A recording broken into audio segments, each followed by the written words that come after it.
Hi everyone, my name is Madeline Nachtigal.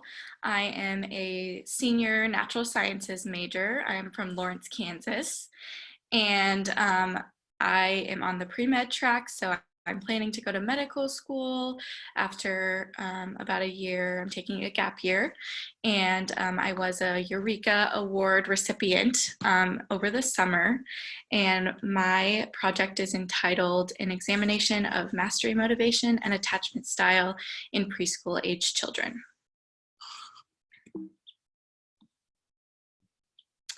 So I just wanted to start off with some definitions and some literature review. So some of my essential guiding questions that I was looking at in my study include how are children motivated to complete daily tasks, perform well in school, and proceed into higher education? And then how are adults motivated to achieve high standards in their careers and everyday lives? So that was kind of my main focus in all of this. And then my primary definition that I've used throughout my entire study is the one from Mastery Motivation, which is defined as a psychological force that stimulates an individual to attempt independently to solve a problem or master a skill, which is at least moderately challenging for him or her. And so this is an innate drive, so it's found within oneself, and it actually does include two parts, and those are instrumental and expressive. So the instrumental would include attempts to solve a problem physically or with objects, which could also be called object persistence. And then expressive is characterized by the positive and negative affects surrounding a mastery attempt. So I didn't look at that one as much, but that would be like the emotions surrounding a mastery attempt. And mastery motivation is important because it can be predictive of many future developmental attributes. So that can include social and communication skills, mental age, and just daily living skills. So mastery motivation is thought to underlie a child's overall ability to regulate themselves in the school context, which is what I was looking at primarily. So when a child is set up for success in reaching a particular goal, they achieve it and their confidence grows, which can be a monumental tool for building determination, independence, and self-esteem. So then attachment style, actually, I'm sorry, I'm going to go back. So I was talking about the intrinsic motivation. So when a child is intrinsically motivated to complete a task, they're thought to exhibit more competence overall, more autonomy, and they're able to relate to others with more success. So therefore, they would exhibit higher mastery motivation. And that's kind of the expressive mastery motivation piece. So object mastery motivation, or object persistence, is defined as mastery attempts involving a goal that includes an object. So examples of this would include common milestones that a child might master as they grow, such as using cups to drink out of, using silverware, using fine motor skills to build or do puzzles, etc. And then in contrast, social persistence would be, or social mastery motivation would be when a child engages socially to attain a specific goal. So examples of this would be also found in developmental milestones, so including playing next to another child, and then the transition into playing with another child. Grasping the concept of theory of mind, so realizing that other people have thoughts that are separate from your own. That's a big milestone at this age. And then finally, gross motor persistence, or motor mastery motivation, is defined as an instance when a child tries to master different motor goals. So this can be seen in children who are first learning to crawl or walk, and the end goal for the child is to move and potentially reach a new location. So that would be a very physical form of mastery motivation. So going back to attachment style, the parental role in providing emotional support actually has a positive relationship with self-efficacy. So things like, so attachment style is defined as the specific aspect of the relationship between a child and the caregiver that's involved with making the child feel safe and secure and protected. So knowing that the parental role in providing that support can increase self-efficacy, can help give us clues about mastery motivation. And theoretically, those two would have a positive correlation. So there are 3 different well-known attachment styles. A secure attachment style is one in which the child feels confident in their knowledge that they can freely express negative emotion, which will elicit comforting from the caregiver. And then there's an avoidant attachment style, which is characterized by a caregiver who consistently responds to distress in insensitive or rejecting ways, which results in the child avoiding the caregiver in times of need. And this style is actually the one that's most likely to increase the risk of developmental adjustment problems, which could then translate into school and therefore mastery motivation, object and social persistence, etc. And then the last one would be an anxious preoccupied attachment style, which is characterized by a caregiver who responds in inconsistent and unpredictable ways, which results in the child displaying extreme negative emotion to draw the attention of their caregiver. So they use other tactics rather than just avoiding the caregiver altogether. So knowing this, we can conclude that parental responsiveness and the proactive style parenting, positive affective exchanges can all be predicted to increase self-regulation and mastery behaviors in this early childhood stage that's so important. So even before 3 to 4 years of age, which is the demographic that I'm looking at, the degree to which the primary caretaker responds positively to infant distress provides positive feedback for mastery attempts. So when the parenting style is is such that includes positive affect, so they respond positively to their child in times of need, it gives the child more fuel to help with their mastery attempts.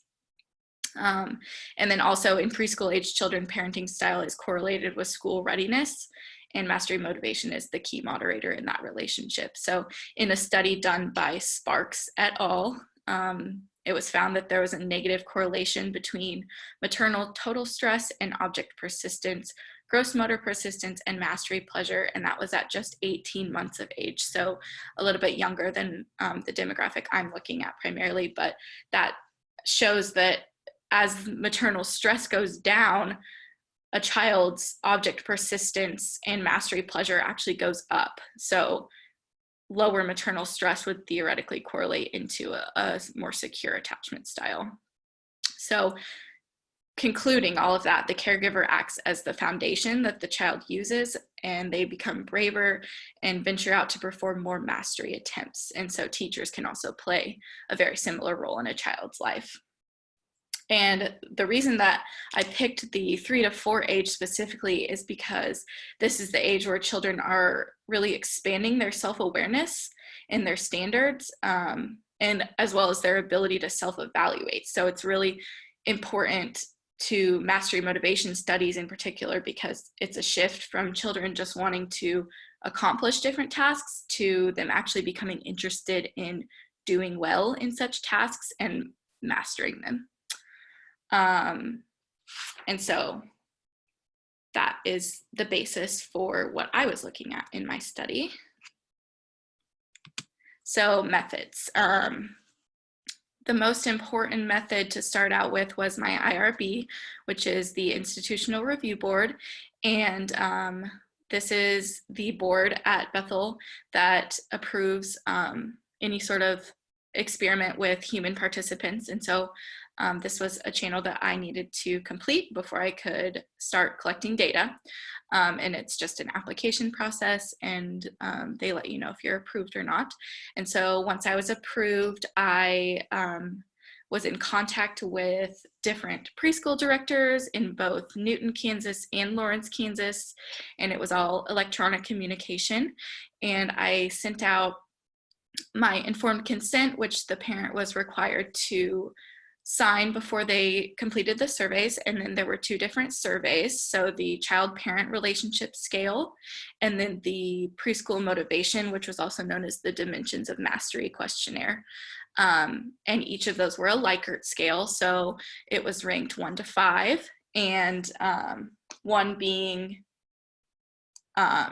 it's not like this child at all, and 5 being like it's exactly like this child. And they would go through and rank. So the questions involved things like, I feel as if my child confides in me when they have a conflict, or my child gets physically frustrated when they attempt to solve an object task. So questions that would ask the parent to rank how alike their child was to the particular situation. And then for follow-ups, throughout the study, I just continually followed up with the preschool directors I was in contact with. And it is important to note that I was in contact with the directors rather than the parents, because it was really important that the parents remained anonymous, that their data would never be connected with their names. That's an important piece to many psychological studies, so the participant feels more comfortable in answering the questions and answering the questions more honestly. And so that was that piece. And so what were my hypotheses throughout my research? So the first one was, and this is my primary hypothesis that I formed from all of my literature review, it was that children with secure attachment styles will exhibit higher mastery motivation. And then the second one would be the inverse of that. So children with anxious preoccupied attachment style will also exhibit higher mastery motivation than children with avoidant attachment style. So I was ranking each of the 3 attachment styles, with secure attachment style exhibiting the highest, anxious preoccupied exhibiting a middle, and then avoidant attachment style exhibiting the lowest mastery motivation. And then some of my secondary comparisons for my third hypothesis, I said children with higher object persistence will exhibit higher mastery pleasure and will exhibit lower attachment conflicts. So my child-parent relationship scale actually broke down each of the attachment styles into conflicts, positive aspects, and dependence. And then my fourth hypothesis, there will be a positive correlation between social persistence with kids and positive aspects of attachment, and a positive correlation between social persistence with adults and attachment conflicts. So that's saying that as social persistence with kids increases, positive aspects of attachment will also increase. And then as social persistence with adults increases, negative aspects of attachment or conflicts in attachment will also increase. So this is a look at just a few of my primary graphs that I've been looking at. So my methods for data analysis include RStudio, and I'm using different codes to look at correlations, and that would include the correlation coefficients as well as the p-values. Here you can see just a few histograms of some of the different data that I collected. This is from both of the surveys. So the top left would be social persistence with kids. The top right would be object persistence. The bottom left would be motivation overall. So that would be a total for all of the dimensions of mastery questionnaire questions. And then the bottom right is conflicts, so negative attachment. And as you can see from each of these, there is like quite a wide variety of distribution, actually. I didn't quite expect this, but there is differences for sure between all of these kids in their attachment styles and their motivation, which is helpful for analysis to dive deeper into it. So some of my primary comparisons, I'm still working through the data analysis portion, but some primary comparisons that I've observed. So the correlation between object persistence and gross motor persistence, theoretically, there would be a correlation between these two, because with object persistence, it requires some level of motor skills. And so you can see there that the p-value is less than 0.05, and so that is a significant p-value. The correlation is moderately strong, not quite as strong as I expected, but that's the relationship between those two. And then for the second one, I'm looking at the correlation between object persistence and mastery pleasure. So if a child persists at a task with objects, how is that compared to their overall mastery pleasure? And that p-value is not significant. As you can see, the correlation is not strong. It is positive, but it's not strong.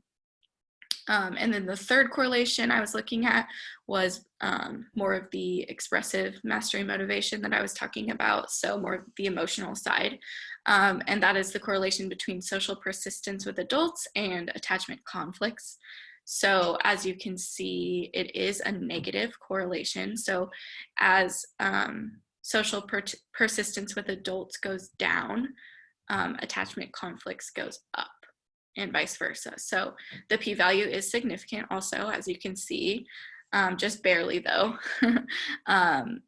So this is just saying that kids who are more likely to persist socially with adults, so they're more likely to want to get to know an adult or figure out the way that they think about things, they are less likely to be insecurely attached to their parents.